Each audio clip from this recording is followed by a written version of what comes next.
Hello, everybody out there, and welcome back to another episode of the Dark Avenger comic book review. We are number one. Sorry we're late. I see a lot of comments already. Actually, I got to fix it to live chat. No, it didn't change anything. But anyways, JD, welcome in.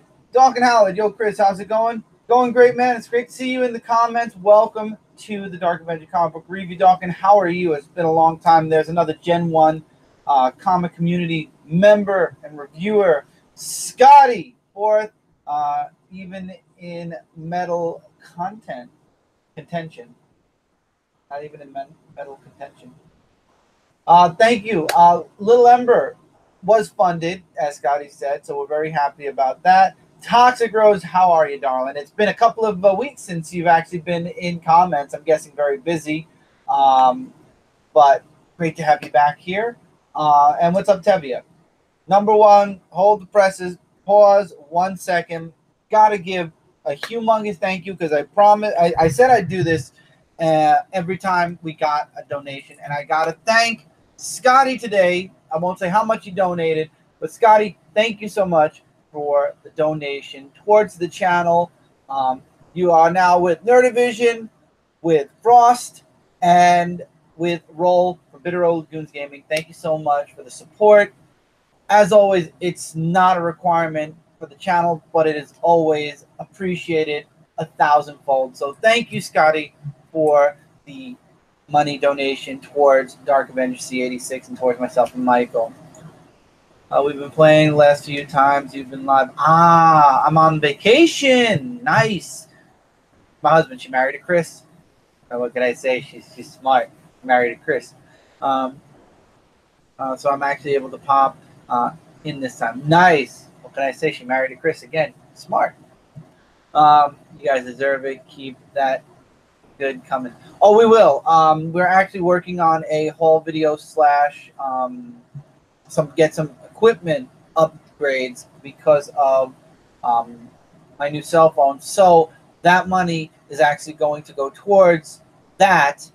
The extra equipment, so we will actually have a little bit more for the unboxing now because of that. So thank you so much, Scotty. We really appreciate it.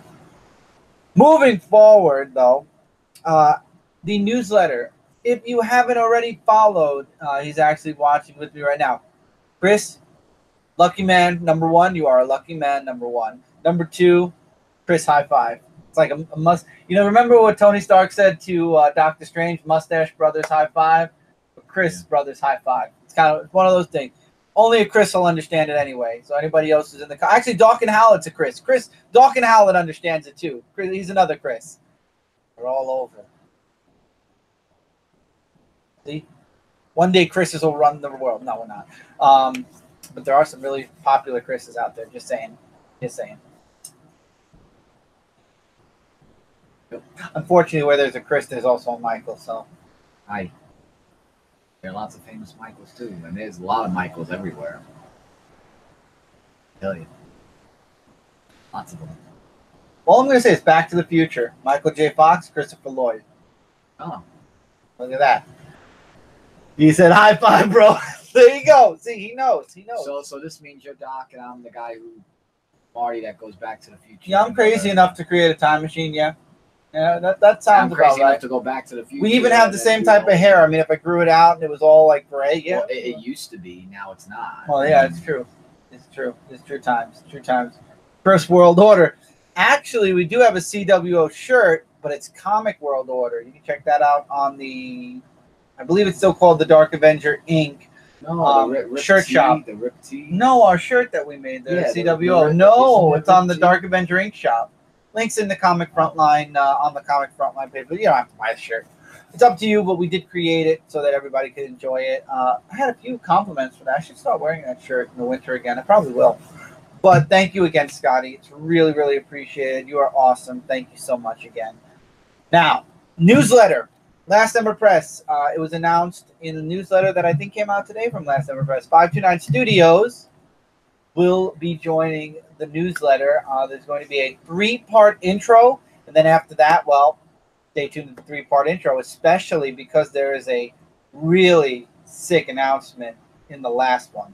That's all I'm going to say for now. There's some really awesome stuff coming from me in that last newsletter part 3. So stay tuned for that. I'm really excited. I actually have to finish writing that part, but I've been writing. I tell you guys, I don't enjoy anything more than writing. And the past couple of days, I've been working on the newsletter. I've been writing with Bram for Celestial Falcon. I've been working on other stories that you might see in other places, not other places in other companies, in other places that I frequent. Yeah, I'm in kind of heaven right now. And then also I'm doing Sea of Thieves. Anyone who wants to know why I'm not on any other games, I'm literally only a couple of levels away from Pirate Legend. So I am going to literally stick to this game. I only have this much left to go. I'm going to finish it. I'm going to finish it fast because they're about to make the game even worse. New map. No, they're putting cursed cannonballs on other crews' ships. So let's have the trolling begin. That's all I'm going to say. So yeah, I'm gonna reach Pirate Legend, and then after that I'll start reaching out back into other games once again. But till then, and that's not what we're talking about here. We are in the Dark Avenger comic book review. It is 10:02 or 10:03. Oh, it just turned 10:03 as I look over. So let's talk about some comics. We're sorry we're late this week. There were a lot of books, and actually on Monday there were 20 books this week. Thank you. And this past Monday, Brent and I and Jay and Lisa were doing a live show on Comic Frontline promoting Little Ember, which, as Scotty mentioned, was fully funded today. Thank you again, Scotty. I believe you were the one that funded the Kickstarter that made it fully funded. So, again, Scotty, awesome. Thank you so much. Chris is getting his money's worth out of that. Damn right, Firestorm. And what's up? Damn right. That I said that to Firestorm, as a matter of fact, off stream. I paid $60 for this game. I paid $60 to become a Pirate Legend. And damn it, I'm going to hit Pirate Legend before I do anything else. Then we'll talk about other games.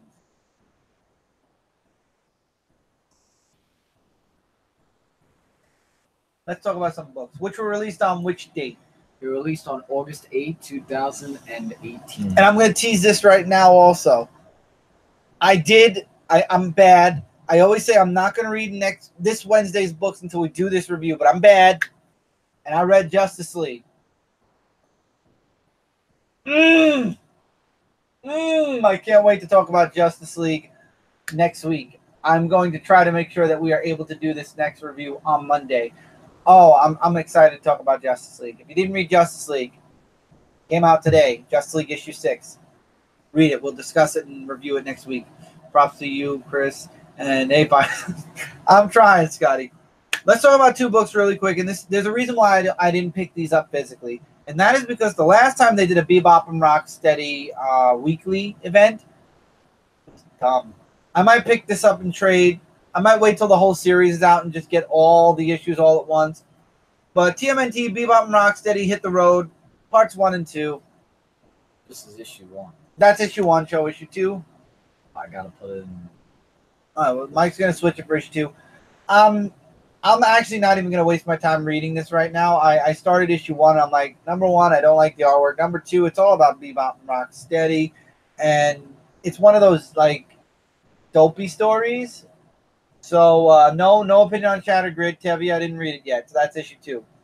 I am going to wait till this full thing is done. And then maybe I'll talk about it then. But this definitely wouldn't be anywhere in my top 5 or anywhere, honestly, at this point. People on Rocksteady are just they had a weird weekly last year. They're having a weird weekly this year. I just can't. I mean, I'm a TMNT fan. I haven't missed a single comic since they released. I'm probably going to end up buying all 5 of these issues when the 5th one drops. But for right now, I'm not. And I'm just like, you don't need it. I don't know. Okay. All right, so let's get into some more weird stuff in Raider-Inferno. Issue number 3. Mike's girlfriend, Lara Croft. In video game world terms. But yeah. So bad she doesn't really exist. Whatever. So Lara Croft goes through this dream phase where she just goes through a whole ringer. Pause. Why give those 2 goons a series? Why not Casey and Krang? Casey, I'd be cool with. Krang right now is in hiding, but I don't know why they gave Bebop and Rocksteady a second weekly miniseries when the first one didn't do well. Maybe when this one doesn't do well, they'll be done finally with it. The Laura Croft goes through a whole dream phase. Like, she goes through hell with these dreams. Like, she goes with people who she's killed and people who she knows and stuff like that. And even she mentions that she can't be close to people because those who get close to her die or get hurt and anything. So she talks with, I believe Jones is his name. Like, I can't remember what his name is, the one that calls Laura Croft Little Bird. I think it is Jones. I'm not really too sure. But everywhere she goes, like, it's just not a good part for her. Even she interacts with her younger self as a little girl, and it's a ringer, you know, and it's a lot to take in after reading this book. But let me tell you, in the end, when she meets up with Jones, that could either mean a good thing of meeting him or a bad thing. I do not know. Like, after I said, I'm like saying, so what does this mean? Is this a good thing or a bad thing? Since it's in dream mode, I don't know, but I am hoping that something good will come out of this in that sort of way. For those of you wondering where Predator Hunters was, because first off, the first volume did really well. Predator Hunters Volume 2 started last Wednesday. Love the artwork. The story is interesting. So the gang from the first volume are still together and they're still hunting predators. And a new predator has popped up in the middle of Afghanistan. So now they have to go to Afghanistan and find out who the predator is, why the predator is there, and then basically eliminate it. I love Dark Horse when it comes to Predator and Aliens. Two of my favorite horror movie series, and Dark Horse does them beautifully. I actually can't wait for the next Aliens. I believe Aliens, Ashes to Ashes, issue 3 is coming out. If not this week, I think next week. Not this today, next Wednesday. Moving on. Xena Warrior Princess issue number 7. AKA Meredith Finch is no longer on the book. No, she is not, unfortunately. But I'm very sad. I love Meredith Finch's writing. Yeah, they have a new writer, Erica Schultz, I think her name is. Okay. But anyway, it talks about years ago about how Nazar, that was the girl's name, that was close with the mother and father who actually are now the oracles now, that basically want to wreak havoc, and they send these 2 guards out, or immortal guards out, to hunt down Nazar along with Xena and Gabrielle. Really amazing artwork. I really like the artwork that's in this story. And they fight off against these guards, which was actually really intense. What's up, Legend Storm? Welcome in. Which was really intense, but they failed the Oracle people. Oh, yeah, and congrats, Scotty. That's right. Scotty is now officially a mod on the Comic Frontline Discord, which if you're not a part of, definitely follow the Comic Frontline Discord. Link in the description below. So we have Xena, who meets up with Queen Kaneda, who actually runs the whole thing of the group, and saying, like, you are not allowed here unless you have something of importance, which they did. And now it looks like that the guards are going to be against them because they're with the Amazons, by the way. That's what Queen Kaneda is, the queen of the Amazons, which actually reminded me of Wonder Woman for some reason. Because she's an Amazon? Yeah, basically. Just when I heard that. But I see you giving that eyebrow, and I knew you were going to say that. But hey, that's what it reminded me of. So I have a right to think of what it reminds me of. I mean, if you think about naked women on a daily basis, that's your problem. Giggity. Moving on. Bloodshot Salvation, issue number 12. You asked for it. You walked right into that. And this is actually my book of the week, and sadly the last issue of Bloodshot Salvation. I liked how it ended off where, and if you sing that song like you did one more time last night, I'm going to poke you. This is where Jesse and Magic reunite with Reunited, and it feels so good. Poke you. So good. So good. So good. So good. Anyway, they reunite with Ray after, by the way, Danny has it. Danny's like the big muscular guy that was trying to take Jesse away from all that. Were they reunited? No. And it feels so good? Punk Mambo actually helped Ray to get back with magic, or to get back into his world, because they're in two different worlds and stuff like that. So when he comes back and he just... Everybody in the comments, reunited and it feels so good. Yeah. Really? Nobody in the comments going to join in? And then Jesse actually helped kill him. Here's what I knew that was going to be a volume 2. Like, Bloodshot was just about to kill... Valiant. Valiant does Bloodshot volumes all the time. And, forgot what his name is, but he, like, wanted to kill him, but then he's, like, saying, like, you come for us again, you will all die. There we go. There's and then he one. says, like, we'll see. So I'm like... Last comment. Of course. Reunited and it feels so good. So yeah, and then it did say it was the end, especially with this ending where he takes that guy in that he kills. Like, Firestone, so good. There is so a good. Bloodshot Rising Spirit that is coming out in November, and yes, I will definitely be checking that out whenever it comes out in November. So that's going to be really awesome to read and something to see, but I don't know. Bobby! What's up, Bobby? But I don't know if it's going to take place after the story, or if it's going to be a whole new... Probably after the story. It would make sense. But into the big 2. I don't remember that as the Domino cover. Is there another cover? Really? That's the Domino cover? That was it. Okay. I think the Comixology one was different. Domino issue number 5. I've been enjoying Domino. Middle ground for me this week, but Shang-Chi finally got through to her. Apparently, that looks like a Rogue kind of cover. Like Domino looks like Rogue. Oh yeah, because of the white streaks and the... Anyway, Termination. Yes, I'm looking forward to that. Domino has finally found her center and the ability to use her luck again, thanks to Shang-Chi. Also, her friends end up beating up the guy that's her opposite, or the guy that gets all of her bad luck, and things aren't looking good for him, but things are looking excellent for Domino. So I'm looking forward. A lot of people aren't liking Domino. I think out of the 2 Gail Simone books I'm going to be reviewing tonight, Domino is a really strong book, that's for sure. I will say that. Amazing Spider-Man, issue number 3. And this cover is very misleading because, no, people, Spider-Man and Peter Parker do not face each other one by one.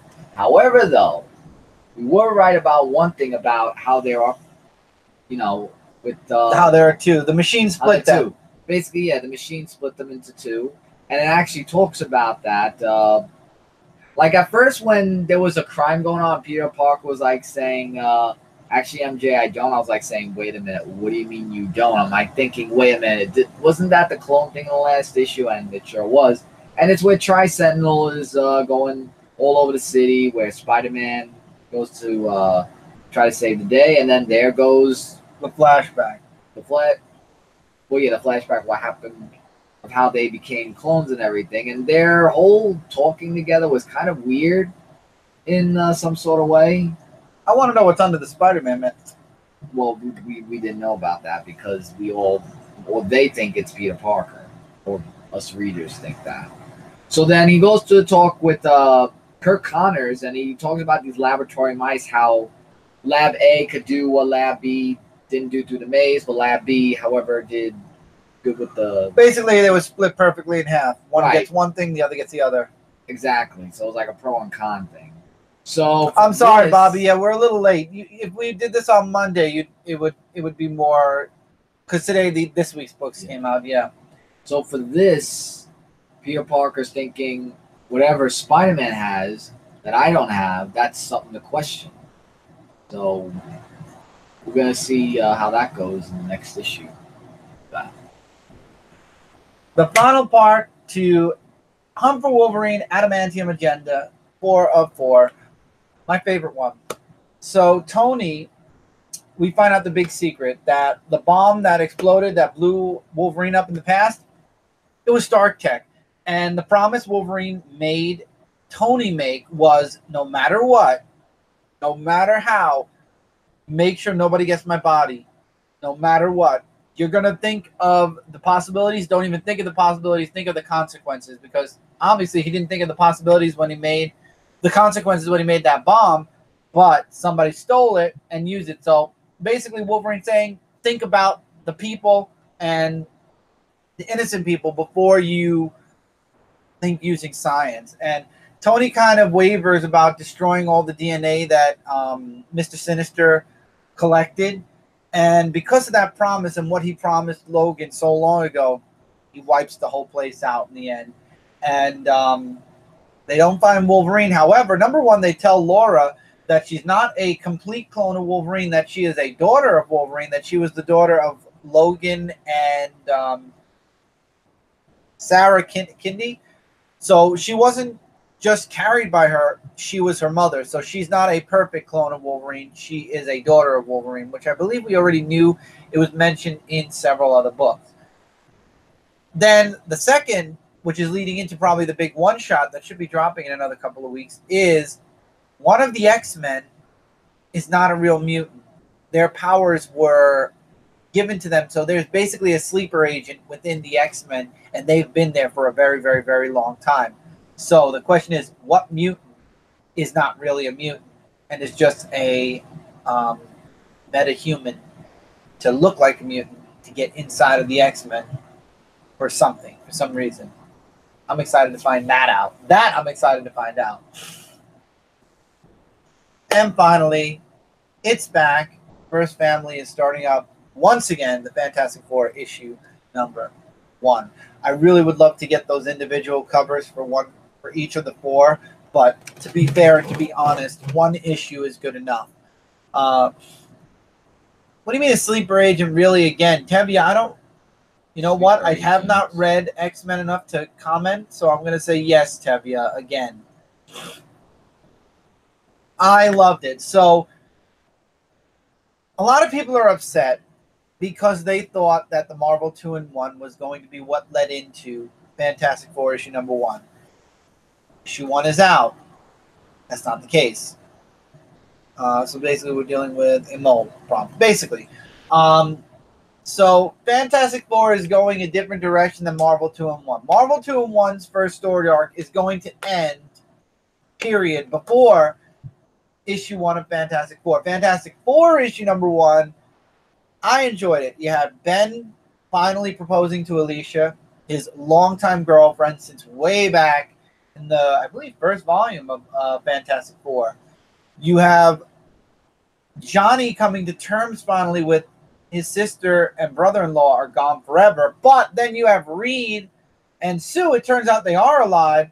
They're trapped somewhere, but they finally find a way to send a signal to Earth. And that's how the book ends, with the big number 4 floating over the Earth. And Ben and Johnny are like, it's about time. So now the adventure truly begins. I'm very excited to see where Fantastic Four goes. Marvel 2-in-1 is becoming a secondary Fantastic Four book. Basically, it's going to be 2 of the 4 members doing something. I believe Mr. Fantastic and the Thing are the next arc after this. And I'm cool with that. Does that mean I'm going to buy it? No. I've been reading physically. I've been reading it digitally, and I'm going to keep it digital. As a matter of fact, I bought Fantastic Four 1 physically. But to be fair, as much as I love Fantastic Four, I think a digital pile is better for it, not because of any reason other than the simple fact of space, and digital comics are a bit cheaper, and knowing Marvel, they are going to milk this series at some point with the $5 and the $10 books. So not to upset myself in the future. A present me decided, you know what, we got the first issue physically, the rest of it we're going to go digital, and I think that's the best move for this book as well as several other books that I'm reading. It's the safe thing to do when it comes to Marvel, especially. Look at something. Oh, I was just wondering what that little thing was over there. How many viewers were? Oh, Couldn't think of the word. Now, Tevya, wait. I didn't say they did do it. I said it's a possibility. Will they do it? I don't know. So don't quote me. I just have a feeling down the road. We all know how Marvel works with those $10 books. You don't know. They've done it to Spider-Man, Deadpool, and several other books. And DC started doing it with their holiday do it with every specials. special stuff. So my point is, at some point, they might. I don't have solid proof that they will, but they might. So, to save myself the extra money and frustration, digitally, they all even out to about the same. Everything's going to be a digital world thing. No, my Superman books will always be physical. I meant, well, the way technology is going nowadays. Jesse, JLS Comics, what's going on, my friend? So, we're going into DC, but before we go into DC, we're going to start with DC Vertigo, the Sandman Universe one-shot. Not issue one, the one-shot. And I'll tell you, after reading this book, I came this close to actually buying the entire Sandman run to read it, because this book was spectacular. This book sets up all the books we're going to be getting from DC Vertigo. From DC Vertigo. The Dreaming, Book of Magic, House of Whispers, and I forget what that other title is. Oh, what was that other title? There's another title. Well, anyway, all of the books that are coming out of the Sandman universe are set up here. And the story, like Jay and I were talking about last night on Frontline Live, it flows perfectly. You don't even realize you're reading teasers or you're reading setups for 5 different books, because they are so interlaced. And that's important. I think for the Vertigo universe, it's very important to show that all of these things are going on in the same place, in the same universe, at the same time. Oh, Lucifer. That was the other one, Lucifer. And there's this crow that's flying around, and he's the one that's making the story flow because he's traveling around. And Sandman has possibly left permanent. The Dreaming looks really cool with that girl. Looks like she's possessed with something. I'm not too fond of House of Whispers. Might have to see where that goes. Book of Magic, and I think Serenity said this last night, Book of Magic came out before Harry Potter, like way back when. So technically Harry Potter copied House of Magic. I don't know. But I'm just saying it feels like Harry. For anyone who's not read House of Magic before, think Harry Potter. Except the main character can be good or evil. He's going to become the world's greatest wizard. But whether he uses his abilities for good or evil, we don't know. But he's going to be either the greatest wizard or the how do you say it? He's either going to be a great good or a great evil. We just don't know what he's going to become. And obviously this story is going to have ups and downs where it looks like he's going to be good, then it looks like he's going to be evil. We don't know. But either he's going to be a great hero or an evil, a dark villain. That's all we know. And reading the series is how you find out what he's going to become. And I'm excited to watch this journey and see if he's going to be the world's greatest wizard for good or for evil. There we go. Why couldn't I say that before instead of getting tongue twisted? I'm interested. I really like that. I'm very intrigued by the Vertigo universe. Neil Gaiman is the head of everything. Every book has a different team, but he is the epicenter. He is watching all these teams work together, and he's instructing them and guiding them. So basically, this is Neil Gaiman's universe, and he still has complete control over it, but other people are writing it. So he's, through other teams, he's basically having his universe, or the Sandman universe, is back again. He's still at the helm, but he has other people helping him and other writers with him, so he can do a lot more. So a lot more is being done, and I'm very excited. This is my jumping on point for Vertigo, so you will be seeing more Vertigo. Obviously, it's DC Vertigo now, so it will be with the DC Comics. I will not be adding Vertigo to Independence because it's DC Vertigo now. Just like, what is this? Is it still considered the Metal Universe? Is it Dark Metal? It says Dark Metal? Yeah, it does still. Dark Knight Metal Universe.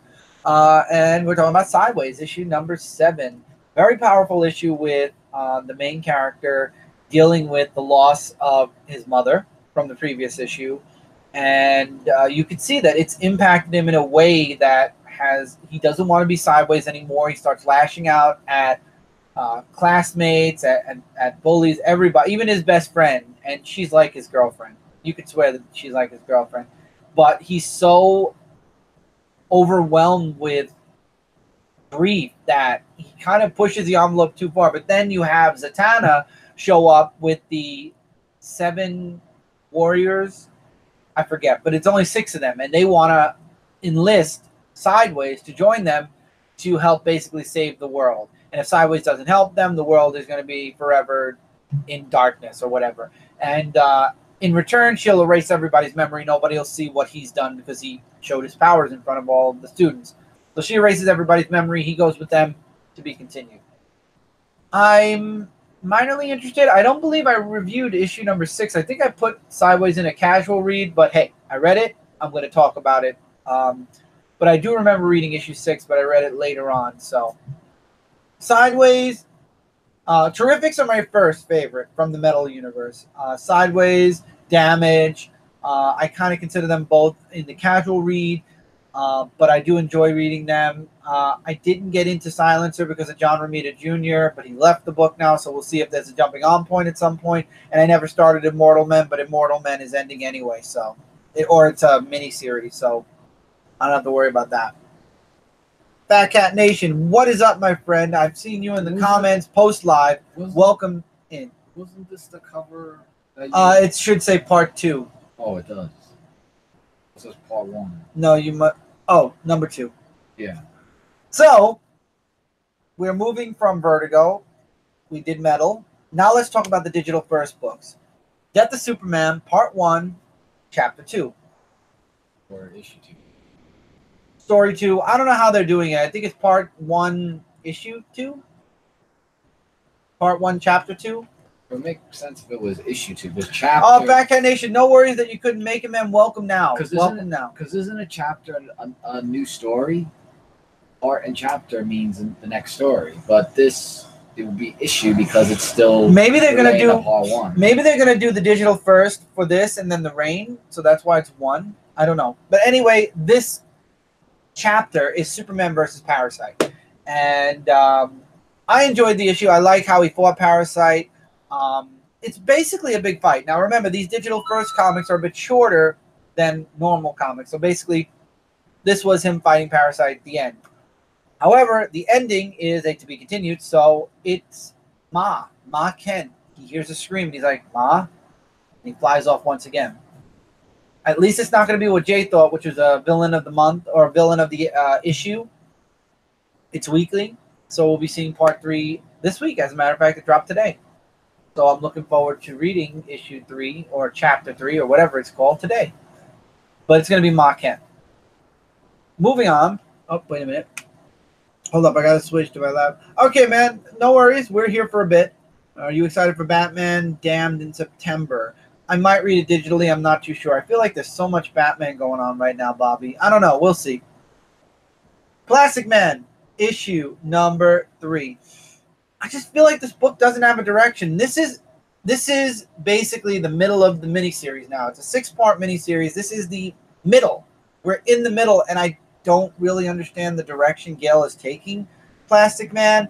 I mean, first he was finding out who the superhero was that killed his gang, and then he wants to join the Cabal in the last issue. Now this issue, he's fighting the soldiers that he worked with the woman in the first issue. It's a kerfuffle of mixed up things going on, but he ends up saving the little girl, who I thought was a little boy anyway, but he saves this little girl, and now he's kind of, I don't know who he's even going after at this point.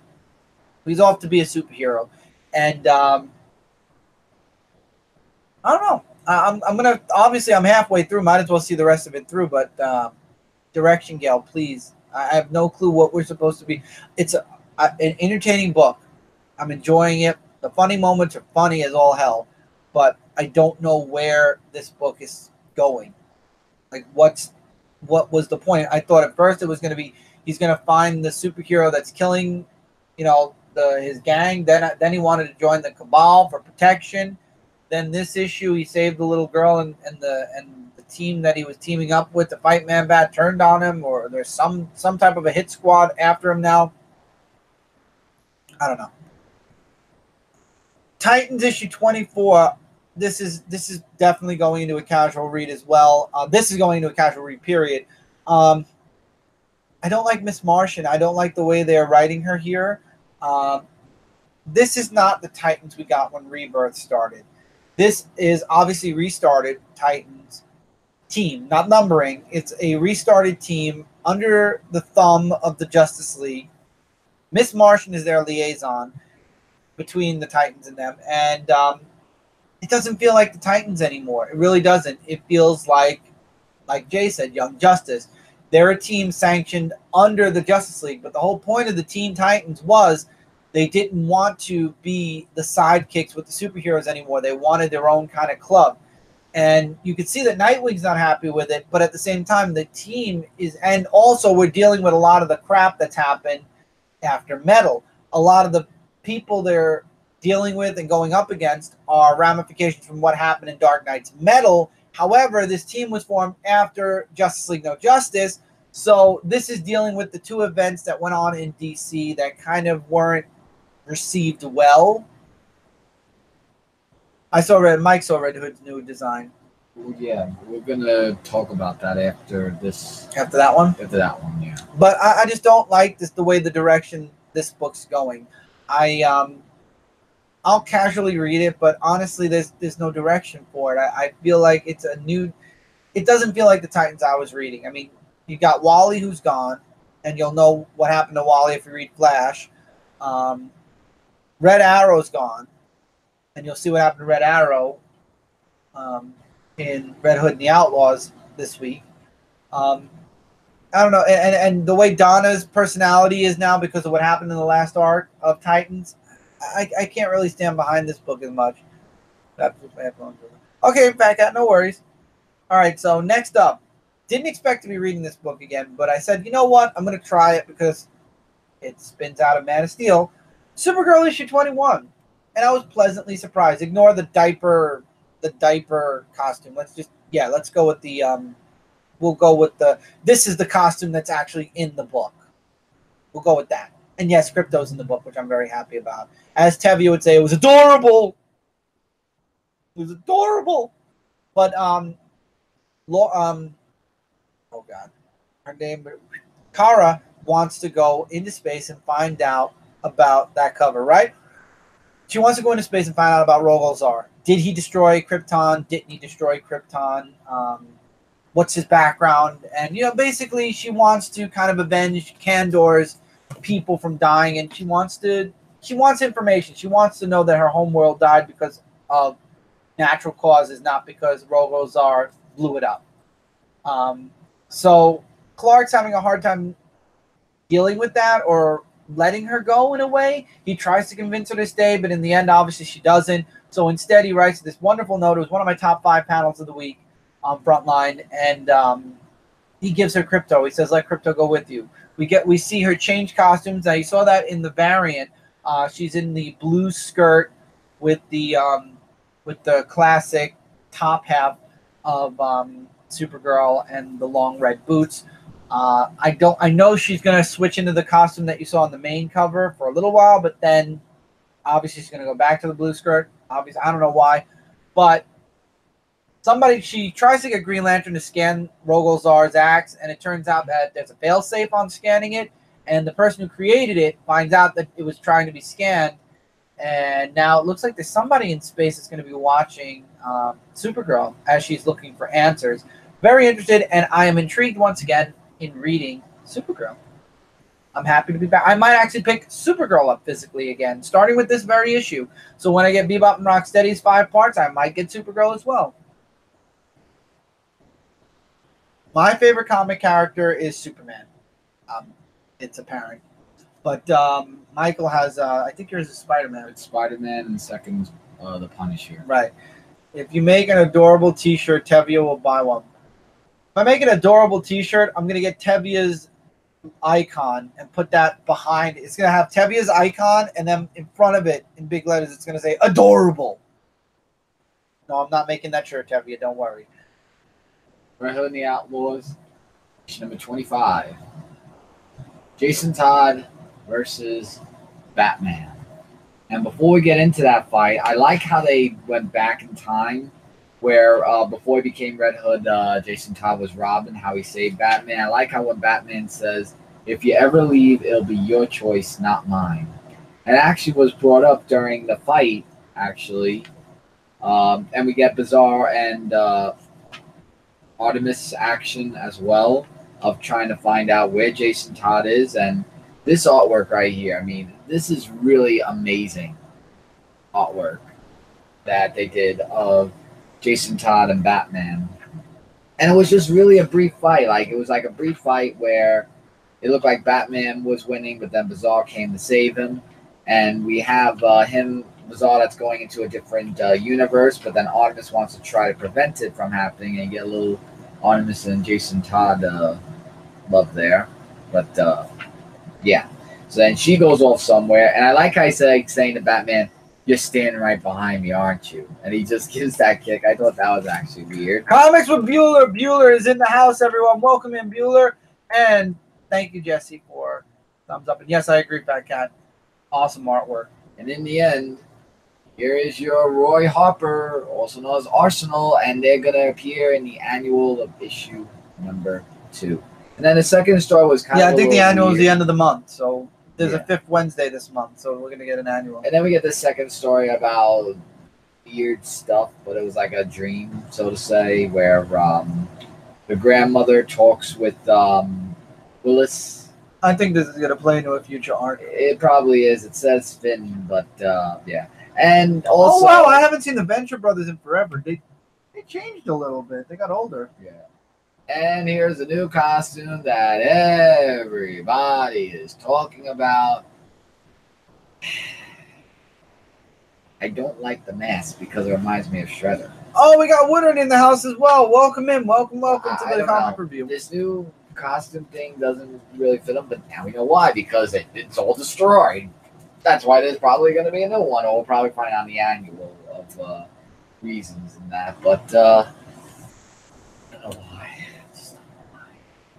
But yeah, I'm not a fan of the costume either.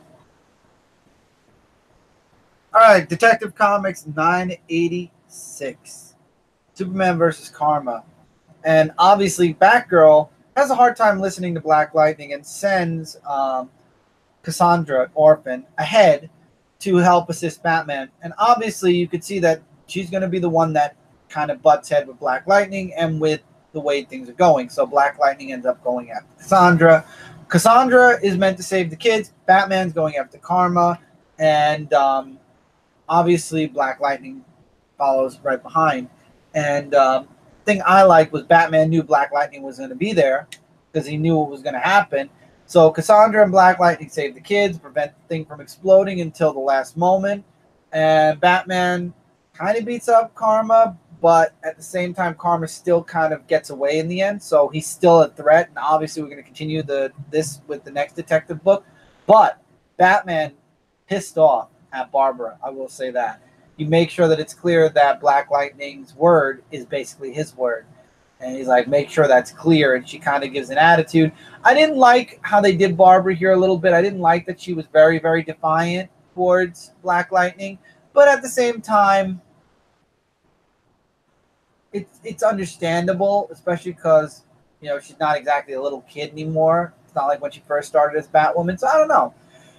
I really need to start reading comics, but I have no money. When my birthday comes around, I'll probably pick a few Green Arrow comics. There's a lot of good Green Arrow. And you can also do, that's right, Jesse, you can do your local library. They have tons of, I believe every time a trade paperback comes out, the local library at least gets one. That's true, Jesse. Jesse's very true. That's very true. The local libraries always get at least one trade for each new trade that comes out. Could you imagine one day a comic book library, like literally all trade paperbacks that are specifically just comics? There is Barnes and Noble. Library where you borrow and bring back. It might be. That would be cool. Who wants to open up a comic library with me? I would definitely be down for that. There's always Marvel Unlimited. That's true as well. Actually, Mike and I have pre-ordered the DC streaming service, so the DC Universe streaming service. So we will be actually behind that, and we will be behind the Disney one. Half-price books you can order online. Yep, that's true. Also, In Stock Trade is another place that's really cheap. Well, not really, Bobby. It wouldn't be rest in peace. I mean, you have to bring the book back. So if you wanted to keep it, then you'd have to go buy it at your local comic shop.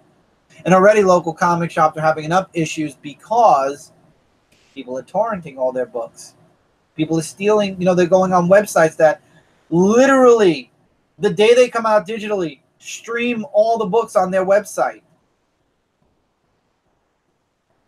Comic industry has been in trouble for a while, or I should say local comic shops have been in trouble for a while. Oh, there are comic libraries? Dream is dead. My house is slowly becoming one, but the omnibus section is taking over. That's not a bad thing. That's not a bad thing, Firestorm. But, yeah, there are a lot of ways. But Fat Cat, I will say this, and as a comic writer, as a comic reviewer, and as a comic fan, I understand that money's tight. Don't support the torrent sites. Don't support the sites that put comics up every single week for free, because it hurts the industry. Even though DC and Marvel are the biggest companies out there, it still hurts them. Financially, it still hurts the industry. And that's why slowly, like Mike said earlier in this stream, that's why slowly everything's becoming digital, because everybody is basically torrenting the comics anyway. So to make even a slight profit, they're trying to make, like the DC streaming service, Comixology. Marvel has a comic service, Marvel Unlimited. They're trying to find other ways. And what does that mean? Less print run. And I don't know if you guys notice, I like my books physically. I don't really do digital, except for books that I'm not super fan of. And even that, the only reason why I'm doing Comixology or anything is because of room. If we lived in a bigger house and we had unlimited funds, you're damn right I'd buy every single book I like. Even if I don't like it, I would continue to buy it because I have OCD like Jay. Physically every single week.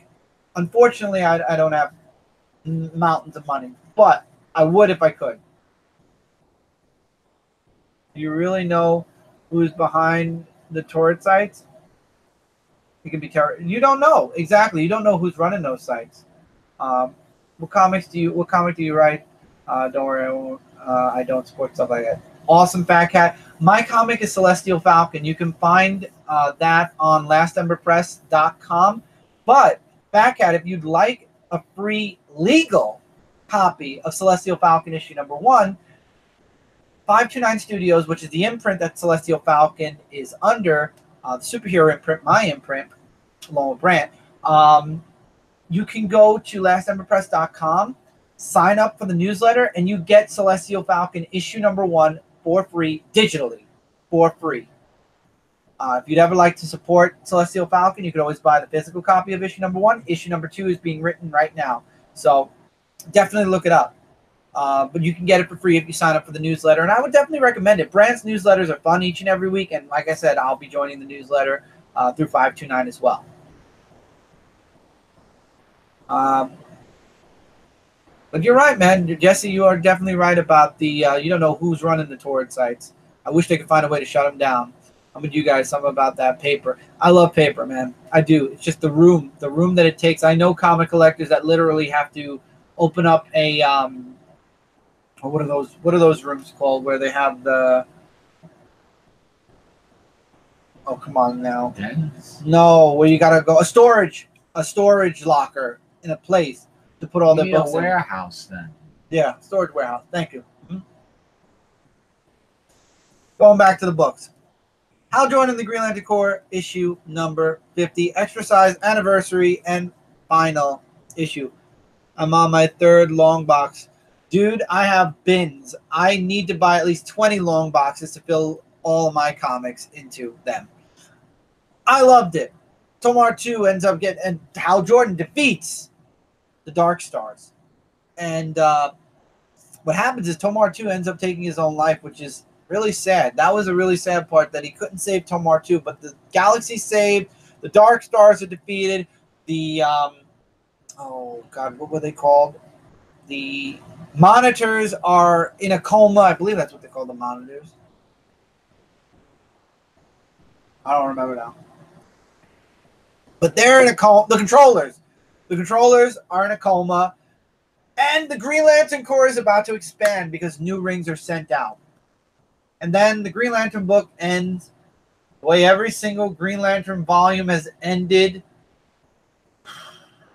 past 20 years, with Hal Jordan and Carol Ferris making out. DC, marry these two, please. At this point, it's just silly that you're ending every single arc with them together.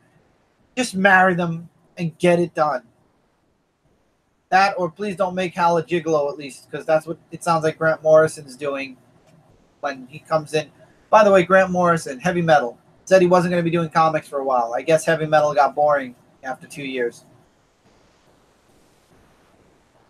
Well, that's cool. From Skybox. I have some of those Skybox cards. And finally, Superman issue number 2. It would be one of my favorite books this week, if not for the dialogue. So much pointless dialogue. I'm going to start calling it Bendis dialogue because it is. There was so much exposition here that wasn't needed. Stuff going on in Superman's mind. Stuff going on in Rogol-Zar's mind. I will say I did enjoy the 2 pages that they brought Nuclear Man in. Basically, Rogol-Zar did what all fans wish they could do to Nuclear Man and Superman 4 in one panel. But the Earth is trapped in the Phantom Zone. The Justice League, as well as all the humans on the planet, are starting to feel the effects of the Phantom Zone. And now it's up to Superman to find a way, number one, how to get out of the Phantom Zone, a way out of the Phantom Zone, and who put them in the Phantom Zone to begin with. That's it. Everything else was dialogue, dialogue, dialogue. Deep dialogue. I couldn't tell you how. I'm like, I've never in my life had to say, God, Superman, shut up. But in this book, I'm like, God, shut up. Just stop. Literally. You ever have one of those days where a million things cross your mind? Well, a million things went through Superman's mind, and Bendis made sure they were in every single panel on every single page. And when it wasn't Superman, he made sure Rogol-Zar every single panel on almost every single page. It took me the longest to read Superman this week. The Avengers are calling you? It's without fail. I gotta remember to put my phone on vibrate. I really truly do. And now it is. Every time. I'm sorry, everybody. This is the 3rd week that's happened, and it's like I gotta remember to put that on vibrate. But anyway, Bendis has the artwork's gorgeous. Bendis needs to slice that dialogue in half. Really has to slice that dialogue in half. Other than that, though, the story's interesting. I will say that. It's like a Superman novel, yeah. The next issue will probably be so bad, but won't be, will probably not be so bad. But that, yeah, I'm sure it won't, Fat Cat. Again, it all really he just has to cut that dialogue in half. Just cut it in half. And it would have been a fine book. It would have gotten higher on my top 5 also. Whoop. I realized I just did that. I try to cut the plug out over here. You see the light switch? I try to cut that out a little bit. There we go. But that's my only complaint with Superman 2. Really is. It's just the, not the movie 2, Superman issue 2. It's just the dialogue really is what dragged that book lower for me. It was just too much, and it was so forgettable. Kat even said, I even forgot half of the stuff. If you ask me right now what was everything he thought about in his head, the only thing I can remember is he's never going to see his family again, and that's because that's how the book ended. Everything else that was going through his head, trying to figure out about the Phantom Zone, about this, about that, Flash showing up at the Fortress of Solitude, dealing with the whole Justice League. Flash was hilarious in this book. The Justice League, whether in person or through Psychic Link, through John Jones, guest in this book for a bit. Man, I just, Bendis has a way of putting too much dialogue sometimes, and he did in this issue. And, again, my worry is for where we're going to have Superman a year from now. And I truly hope that we have Superman, at least Superman stays close to my higher numbers. If you want, you can call Zach, but it's no, I don't want Zack Snyder. No, they call him Zach. Oh, Colm. Oh, you, Zach. Okay. I thought you were talking about Zack Snyder. Okay. Zach's cool. Okay. I just have to remember Zach now. It might take me a few times, so you might have to remind me a few times. It's still, I might forget next time. Just remind me again, Zach, and I'll remember. But hopefully Superman 3 will be better. We'll have to wait and see how Superman issue 3 goes. But I hope it's not as much dialogue. And again, I would like to see Bendis on the book for a while, but not on the book for 12 years. I would like to see other creators on Superman at some point. I don't want him to literally latch onto this book and think this is going to be his whole DC comic career. There are other characters, and also he's got control over all of Superman. It's never been like that except back in the 90s, and even then there were multiple writers on the book, not just one. I don't want one voice on on a specific character for so long, but I think DC has a plan where they're going to keep him on for the 12 issues and then move him somewhere else. But I don't know, and I don't know what Bendis wants. But again, need less dialogue, please, please. I can't take that much. But anyway, with that, that's it for this review, everybody.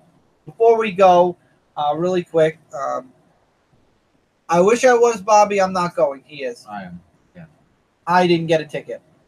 I was unable to get a ticket. I'm just gonna be cosplaying as probably Mario, for that matter.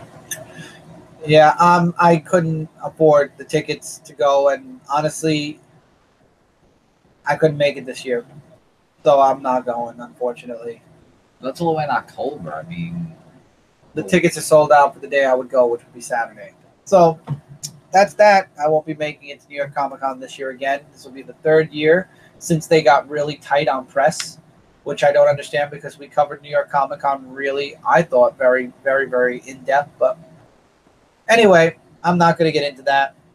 As always, tomorrow night, Jesse, JLS Comics, has his comic conversation. Look forward to some surprises tomorrow night. Exile State Comics, Justin, has Sunday Morning Comics every Sunday morning.